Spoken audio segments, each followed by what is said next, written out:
Hi everyone, it's Emily Wishaw with Radical Embodiment. Welcome to this week's Embodied Musings.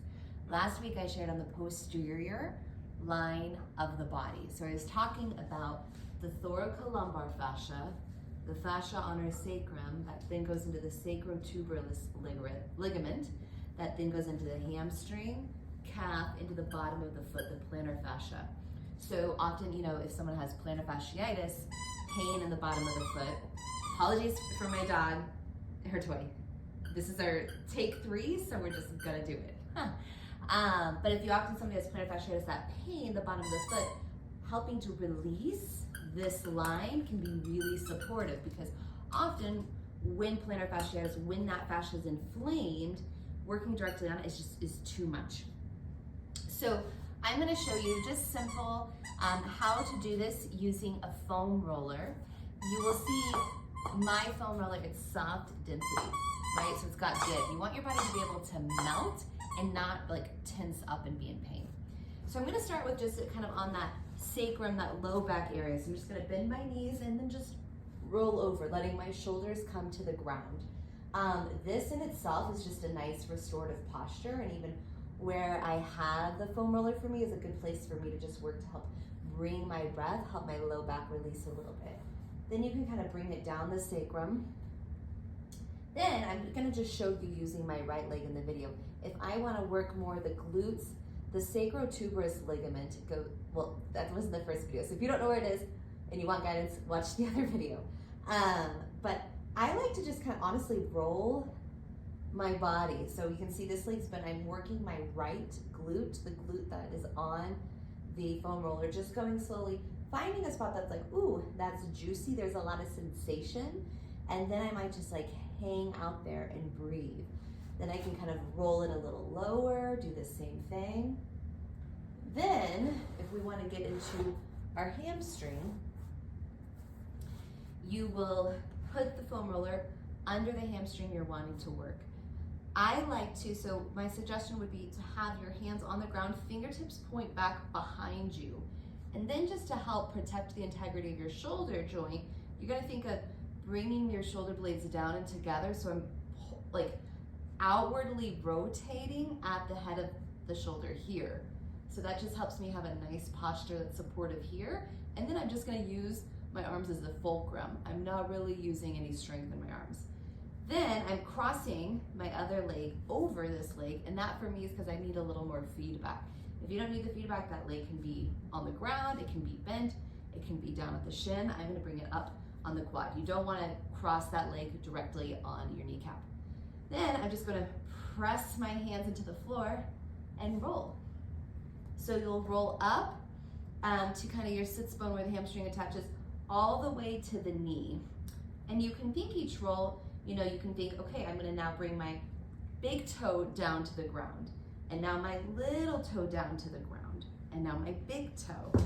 And what that does is helps you get like the medial, the inside part of the hamstring, the outside part of the hamstring, and as you do that, gather information in your own body. Does one, the inside line, outside line, have more sensation? Does one feel tighter or juicier? But doing both. So that's kind of just the rolling back and forth of the hamstring. Then you're gonna move that down and get into the calf muscle. So many of us could be using more time rolling out our calf muscle. And it can feel awkward. So again, I have a similar kind of fingertips pointing back. I need a little more feedback, so I have my opposite leg crossed. And you're just gonna push into your hands and roll back and forth. Watch out, Tula. So I'm going all the way from my heel to my knee.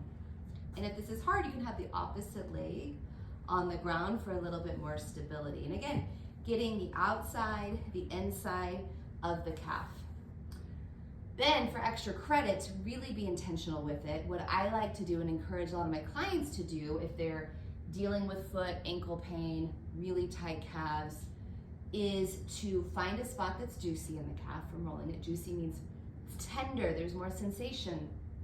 You're going to cross opposite leg on top of that to get a little bit more hook in. So right now I'm like, ooh, like I feel that.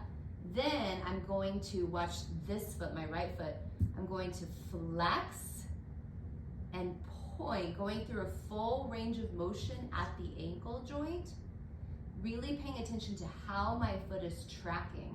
So I'm not letting my foot sickle in or out. I'm thinking of spreading my toes, so spreading from big toe to pinky toe.